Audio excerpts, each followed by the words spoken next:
And he goes, turns onto the interstate and just punches it, and the car's fishtailing all over the place. And we get up to the point where we're going like 140 miles an hour. Hey everyone, it's Ben Hardy here, and in today's video, we're gonna be talking about the craziest test drive I ever went on. And it was actually 2 different test drives with the same customer. Yeah, completely insane. But yeah, a lot of you said that you wanted to hear more dealership stories, so here's the first one. We'll kind of start things with a bang, and let's get right into it. I need to give a little bit of backstory before I start things off. So first off, working at a Dodge Ram dealership, I had to deal with a bunch of different types of customers just because of the price range of the vehicles and just the different types of vehicles, right? I'm selling anything from a really inexpensive third row SUV all the way up to a $70,000+ luxury truck. And so you're gonna have people from all walks of life come in to buy vehicles just because of the spread of vehicles we had new. And then also pre-owned, we had a bunch of different stuff that would come in. And so again, you interact with a bunch of different people. And so you see a lot of weird situations. And because you see a lot of weird situations, you meet people that you wouldn't normally think would be able to buy a certain type of car, and they end up being able to buy it. And this situation was definitely that. Here's what I mean is, whenever a younger customer would come in, it would kind of be the assumption of, okay, this person's probably buying their first car. They're gonna want something inexpensive, good on gas mileage, reliable, all that kind of stuff. And again, for most younger buyers, that's the situation, right? I mean, you look at economics and all that, and typically a younger person is going to be making less money, and so they're going to need to buy something that's a little bit less expensive. And so again, usually when younger people come in, they're going to, want to look at these less expensive cars. But obviously you have all the young people come in that are car enthusiasts and working at a Dodge dealership. When you have Hellcats and all that kind of stuff, they want to look at the Hellcats. And so, I mean, you got to walk a fine line between obviously being a nice person and saying, hey, here's this cool car, I get it, it's your dream car, but also letting them know that they need to respect the car and understand that they can't drive it, right? Because the people that can actually afford that car don't want that car driven and rallied by some younger person that can't actually afford it. And so yeah, that's just kind of thing. Anyone that works at a dealership with high performance cars or luxury cars that are really expensive can relate to this, where people will come in and they just want to look at the cars even though they don't have the means to buy it, which there's nothing wrong with that. People just need to be upfront about that. That's one thing that frustrated me as a salesman, is when people would try to fake it. And I'm really good at reading people, and so it would never fly with me. But yeah, that was something that definitely frustrated me, is when someone would be like, oh yeah, I do this, I have all this money and this and that, and realistically they had no means of being able to afford the car, and they're just kicking tires. Which if they had just come in and said, hey, you know what, I have no way of affording this car, it's just my dream car and I'm gonna look at it, I would be like, awesome, I'll show you this car, right? But yeah, that's kind of how this led into this whole customer situation, is this customer calling out, and it was a young person. This guy calls the dealership, and the way that he talked and everything, I can instantly tell that he was probably someone around my age. And so instantly I'm thinking, okay, this person's probably gonna want something inexpensive, cheap, all that, reliable, all that kind of stuff. But no, he's like, I want a Hellcat or a Scat Pack Charger. And I'm like, okay, what's your budget, right? And he says, I'm kind of looking to be $30,000-$40,000 range. And I'm like, okay. And honestly, as a salesman, the thing that you're supposed to do is just try to get the person to come down. So then instantly I'm like, hey, when can you come down to look at a few cars? And in my mind, I'm thinking, okay, this person's going to come down, and I'll be nice and show them the Scat Pack, but then bring them down to reality and be like, okay, this is actually what you can afford, and show them something like a inexpensive used Toyota Camry or something like that. That's at least what I thought was going to happen. What ends up actually happening is this guy comes in, and he was super arrogant, super cocky. And the thing that I thought was interesting is he was wearing kind of like really worn out clothing, and I kind of thought that was interesting, and it kind of concerned me with how he was acting, because he's like, okay, where's the Scat Packs and all that kind of stuff? And I happened to have one pulled up front. He pulled on the opposite side of the dealership, so then I took him over to the side that I had the car pulled up front, and I'm showing him the Scat Pack. And I was doing all the normal salesperson stuff, right? Showing him the car, but then also trying to figure out what exactly was happening with the situation. Because when you have these situations where you get a weird kind of gut instinct, you want to feel things out. So I'm kind of talking to him, what does he do for a living? And how does he intend to pay for the car? All that kind of stuff. And obviously throwing it into the conversation, trying to be nice about it. And he basically was like, I don't work at all. And so I'm like, oh God. So this guy doesn't work at all, and he wants to buy this $40,000 car. I'm like, where's the money gonna come from? And then he's like, oh, no, don't worry. He instantly backs up and he's like, I don't work, but I get money from my family. And I'm like, okay, we got a trust fund baby here.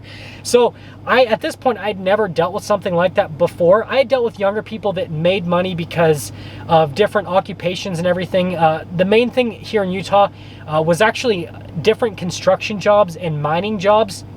A lot of these occupations, you obviously don't need an education for. You do need training. There's a difference between an education and training, but you do need training for these jobs, and a lot of them are extremely high paying.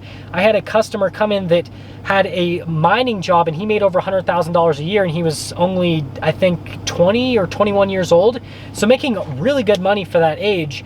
So obviously, I kind of like was accustomed to younger people making good money, but this was the first time I had dealt with kind of like a trust funds baby situation. So obviously this guy could be lying to me, but I just had this gut instinct that he was telling the truth. And so I just kept taking him through the process, showing him the car, and he's like, hey, we need to drive it.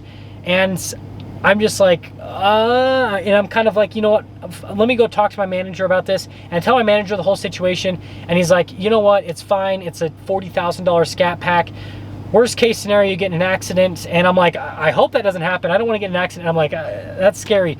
But he's like, just go out, take him out on a test drive, see what happens. So I take the guy on a test drive, and I instantly knew what kind of driver this person was. So normally with driving these high performance sports cars, I told him the same thing. I'm like, hey, just go easy on it. It's got a lot of power. It's rear wheel drive. And I mean, if you just punch it, there's a high chance we're going to be all over the road, potentially end up in some sort of accident.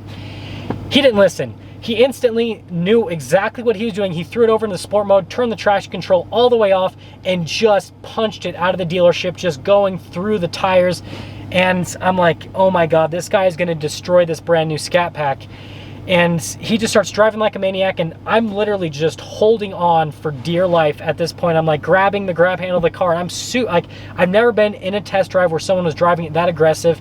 And I'm kind of like looking at him, and I'm like, hey, can you calm down a little bit? He's like, I gotta see what this car's made of. He's like, if I'm gonna go and ask my dad, he literally said this to me, if I'm gonna go and ask my dad for this kind of money, I need to make sure it's worth it.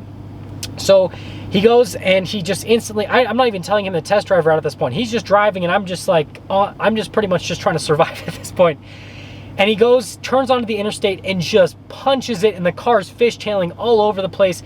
And we get up to the point where we're going like 140 miles an hour, and I'm just like so freaked out. And I'm like, hey, I am not comfortable at all whatsoever with this. I'm like, you need to slow down. And he wasn't listening. He wasn't having it. He was weaving in and out of cars, just completely, like, obviously illegal maneuvers from the speed, and then also the fact he wasn't using his turn signal or anything. It was just terrifying. Gets off on the highway, goes back, and he's like, I want it. And I'm just like sitting here, and I'm like trying to catch my breath. I'm just completely freaked out. And I'm like, okay, let's go back, get the paperwork done. And believe it or not, he ended up buying it. His dad wired over money, paid cash for the car. And that's where I thought this story was going to end. Now, fast forward a few months later, and he's had the car, and apparently it's not fast enough for him, is what he told me. He's like, I love the sound of it, but I need something faster. He's like, I want a Hellcat charger. Well, Hellcat chargers are very hard to come by. Just not a lot of them are sold, and pretty much none of them are sold in Utah. I mean, there's a few here and there, but it's just not a common car for Utah because it's really expensive. And it's a 4-door car, and so if someone's going to spend that kind of money that a Hellcat charger asks for, it's probably going to be someone that wants to buy a Challenger instead because it's a second car. There's not a lot of people that are going to daily a Hellcat charger because it snows here in Utah. So I'm looking and looking for him for literally months, can't find him anything, and then we happen to get a Hellcat Challenger in, and I'm like, hey, I know you really like the Chargers, but would you be okay with driving a Challenger? And he's like, I don't know about it. He's like, maybe I want to come in and drive it and see if I like it. So I'm like, okay, here we go, round 2, I'm probably gonna die. And so I invite him back in, we're doing an appraisal on his car, and at this point, it's probably, I think it was either fall or, I remember it was cold outside. It was either fall or it was winter, and the roads were clear though, but it was definitely really cold outside.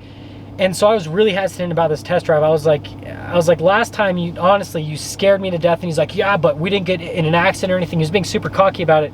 And I was like, but probably we need to just take things chill. And obviously this has like almost 300, well, it's got over 200 more horsepower because it was just a regular Hellcat, it wasn't a red eye or anything. 200 more horsepower, and it's cold outside.